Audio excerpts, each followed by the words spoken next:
तो नमस्कार दोस्तों, आज हम सिग्नल्स के ऊपर प्रॉब्लम डिस्कस करेंगे। तो देखिए, check whether the given signals is periodic और non periodic. If periodic find the period. मतलब आपको चेक करना है कि गिवन सिग्नल आपका पीरियोडिक है या नॉन पीरियोडिक है।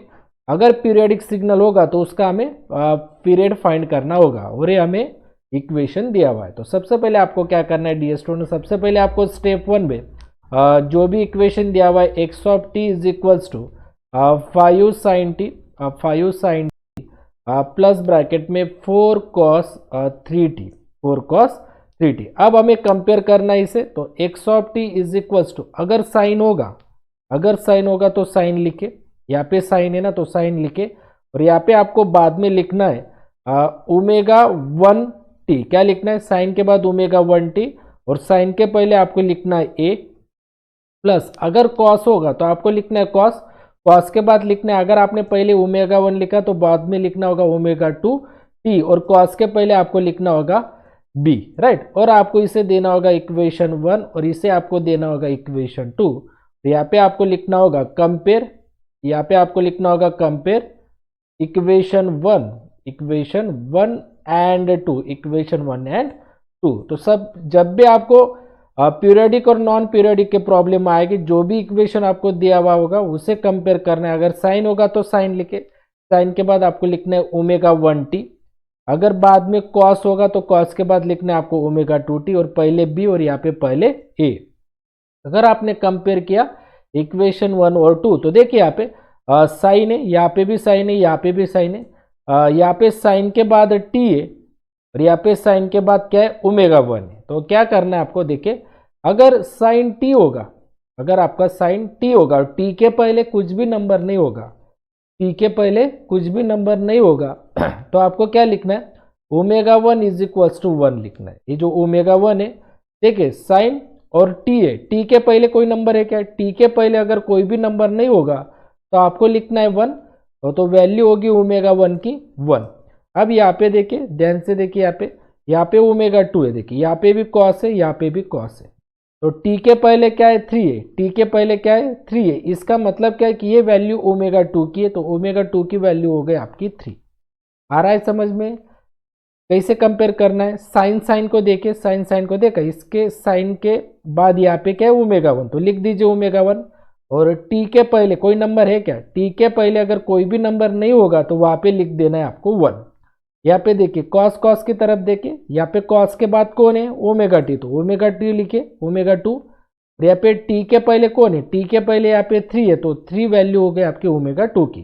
बट ओमेगा का फॉर्मूला होता है, ओमेगा का फॉर्मूला 2 पाई एफ, आपको पता होना चाहिए बेसिक में कि ओमेगा का फॉर्मूला होता है 2 पाई एफ, याद रखें। तो ओमेगा 1 है तो ओमेगा का फॉर्मूला 2 पाई एफ, ओमेगा 1 है तो आपको लिखना होगा f1 और इज इक्वल्स टू आपका 1 एज इट इज। ओमेगा का फॉर्मूला होता है आपका 2 पाई एफ, और यहाँ पे 2 है तो आपको लिख देना है 2 और इक्वल्स टू यहाँ पे दे दीजिए 3, राइट। अब आपको क्या करना है, ये f1 आपका एज इट इज, ये जो f1 के पहले 2 पाई दिख रहा है आपको, ये 2 पाई इक्वल्स टू के इस साइड आते तो होगा डिवाइड, 2 पाई आपका इक्वल्स टू के इस साइड आते तो आ जाएगा नीचे। यहाँ पे भी देखिए f2 आपका एज इट इज, और ये जो 2 पाई वो इक्वल्स टू के इस साइड आते तो होगा 3 को डिवाइड, तो यहाँ पे कर दिया मैंने डिवाइड। देखिए ना, f1 आपका एज इट इज, और ये जो 2 पाई, f1 के पहले जो 2 पाई वो इक्वल्स टू के इस साइड आते वक्त आ जाएगा 1 के नीचे, यहाँ पे इक्वल्स टू की साइड है, यहाँ पे इक्वल्स टू के इस साइड आते वक्त ये 2 पाई आ जाएगा नीचे।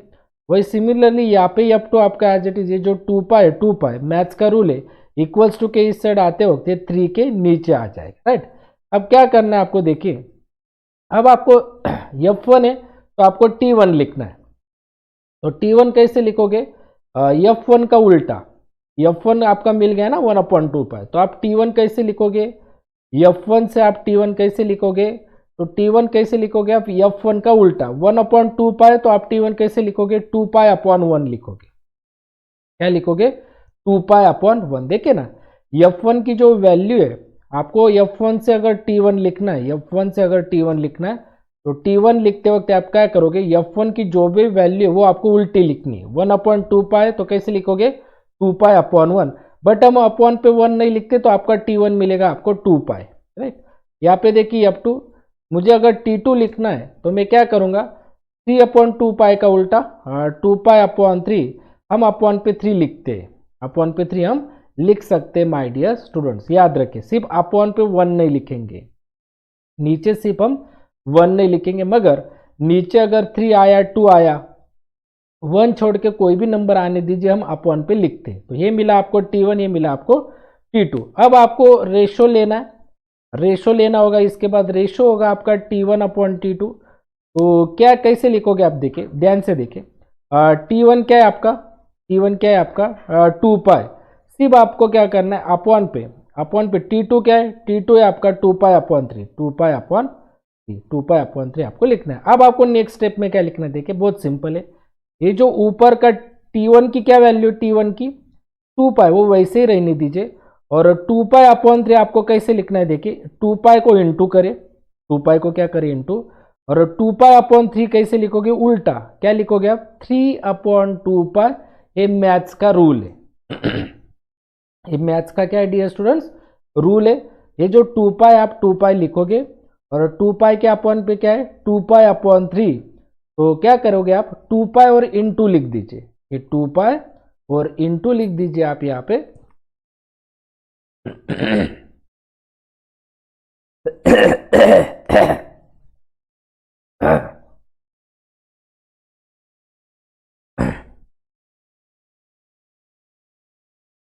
ये 2 पाई और इंटू लिख दीजिए, और ये 2 पाई अपॉन 3 कैसे लिखोगे आप, मैथ्स का रूल है उल्टा लिखो, 2 पाई अपॉन 3 तो 3/2 पाई लिखो, तो 2 पाई गेट कैंसिल, तो आपको रेशियो कितना मिलता है 3, T1/T2 कितना मिलता है 3। तो इसीलिए देखिए, तो हम कैसे लिख सकते हैं, T1/T2 आपको मिला 3, इसका मतलब आपको T1/T2 मिलता है डियर स्टूडेंट 3/1। अगर अपॉन पे कोई भी नंबर नहीं रहता है तो आप लिख सकते हो 3/1, अपॉन पे 1 कर सकते हो।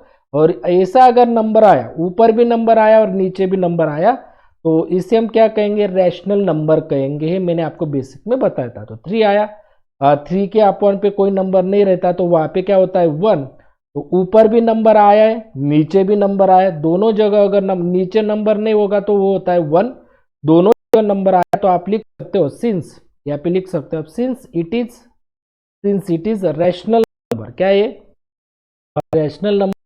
अगर रैशनल नंबर हो तो हम क्या कहते हैं, तो लिखते हैं हम सो गिवन सिग्नल, सो हम लिख सकते हैं सो गिवन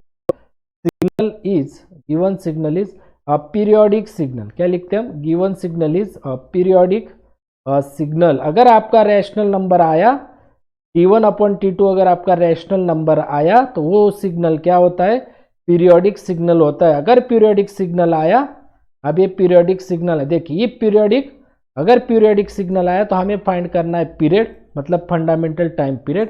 तो पीरियड फाइंड करने के लिए देखिए डियर स्टूडेंट्स, अब मैं इसे स्टेप 2 में लिखता हूँ, कैसे हम पीरियड फाइंड करेंगे, देखिए पीरियड कैसे फाइंड करेंगे। तो T1/T2 कितना आया है 3/1, कितना आया 3/1। तो एक काम करते हैं, हम सिर्फ 3 लेते, T1 ठीक है 3/1, तो ये 1 T1 के पास जाएगा 1 T1 होगा, और ये T2 3 के पास जाएगा, क्या होगा 3 T2।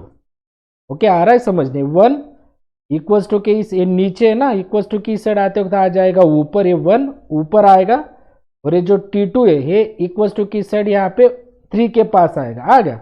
अब हम फंडामेंटल टाइम पीरियड फाइंड करते, तो देखिए यहाँ पे T इज इक्वल्स टू, ये लेते हम पहले 1 T1 लेते, पहले इसे लेंगे एंड देन बाद में इसे लेंगे। तो देखिए T इज इक्वल्स टू ये आपका 1 T1, और T इज इक्वल्स टू अब इसे लेते 3 T2। ध्यान से देखिए, देखिए 1 T1 के पास आया, मतलब क्या हुआ 1 T1, हमेशा ऐसा ही करना है। T2 3 के पास गया, क्या होगा 3 T2।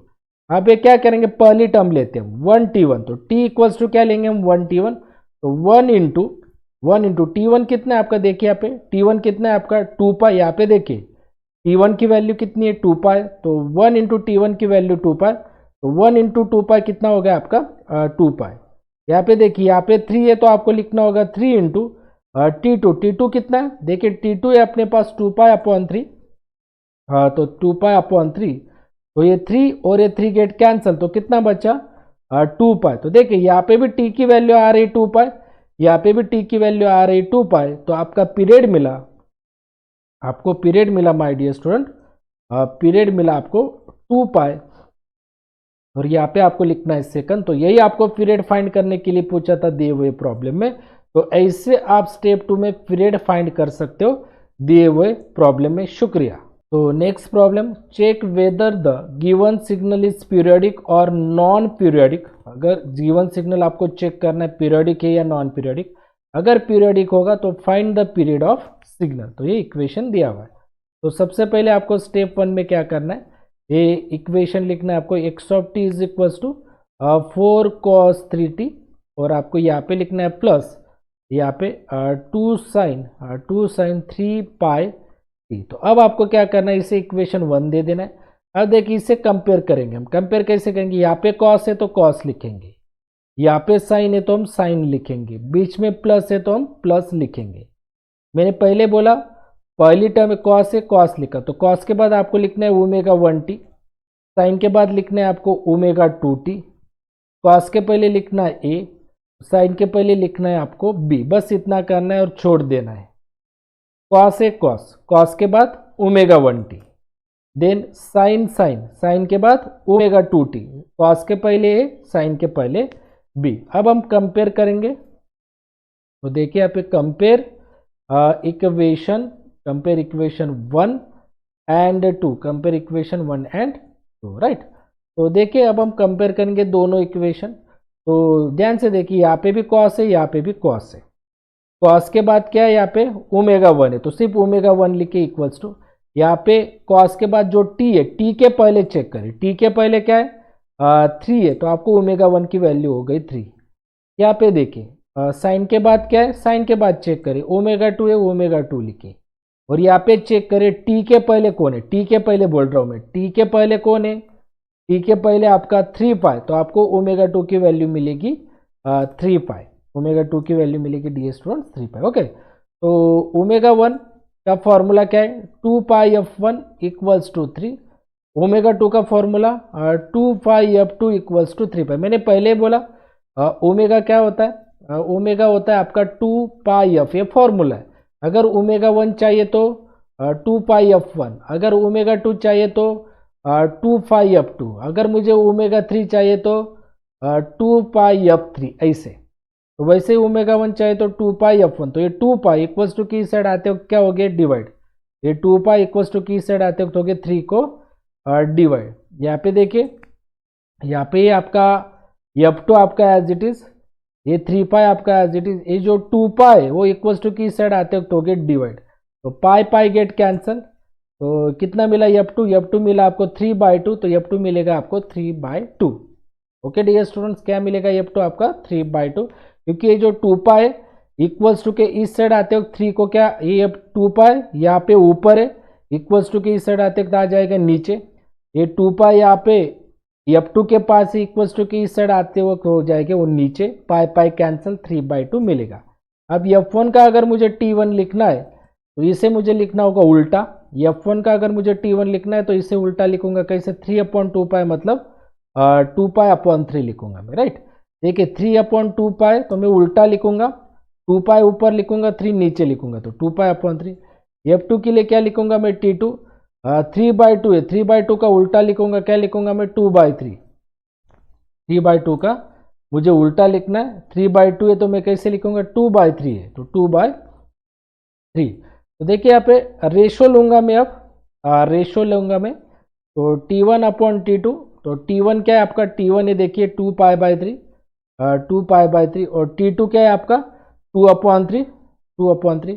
तो मैंने पहले बोला t1 की जो वैल्यू है 2 पाई/3 वो वैसे ही रहने दीजिए, और आपकी जो नीचे की वैल्यू t2 की जो वैल्यू है वो कैसे लिखोगे, 2 पाई/3 इंटू करिए, ये मैथ्स का रूल है, 2 पाई/3 इंटू करिए, और ये 2/3 है उसे कैसे लिखे 3/2 लिखिए, उल्टा लिखिए। ये जो नीचे है ना ये कैसे लिखोगे आप 2 पाई/3 इंटू लिखिए ऐसे इंटू, और ये 2/3 जो है इसे आप कैसे लिखोगे उल्टा लिखोगे, 2/3 है तो 3/2 करके लिखोगे, तो ये 2 गेट कैंसल, 3 और ये 3 कैंसल, तो कौन सी टर्म बची सिर्फ पाई, तो यहाँ पे लिखेंगे हम सिर्फ पाई, राइट। ये देखे ना, ए टू कैंसिल, 3 कैंसिल, कौन सी टर्म बचेगी? सिर्फ पाई की, तो पाई की टर्म बचेगी। और मैंने पहले ही बोला है आपको, अगर आपका T1/T2 की वैल्यू अगर पाई में आती है तो आप लिख सकते हो since it is not rational number, since it is not, ऐसे लिख सकते हो आप यहाँ पे, since ratio of T1/T2 is not rational number, यहाँ पे लिख सकते हो आप is not rational number, then it is, यहाँ पे लिखोगे then it is non periodic और अपीरियोडिक, नॉन पीरियोडिक कहते हैं हम अपीरियोडिक सिग्नल। और अगर नॉन पीरियोडिक सिग्नल आता है तो हम पीरियड फाइंड नहीं कर सकते। अगर नॉन पीरियोडिक सिग्नल आता है तो हम पीरियड फाइंड नहीं कर सकते। अगर आपका सिग्नल ये पीरियोडिक सिग्नल रहता है तो तब हम पीरियड फाइंड कर सकते। अगर आपका रेशो ये रैशनल नंबर नहीं आता है, नॉट रैशनल नंबर, इसकी अगर वैल्यू आपकी पाई में आती है तो इसका मतलब है कि आपका जो रेशो T1/T2 का वो रैशनल नंबर नहीं है। अगर वो रैशनल नंबर नहीं होगा तो उसे हम कहते हैं नॉन पीरियोडिक सिग्नल, और नॉन पीरियोडिक को हम कहते हैं aperiodic signal. Non periodic signal आया तो आगे हम पीरियड फाइंड नहीं कर सकते। शुक्रिया।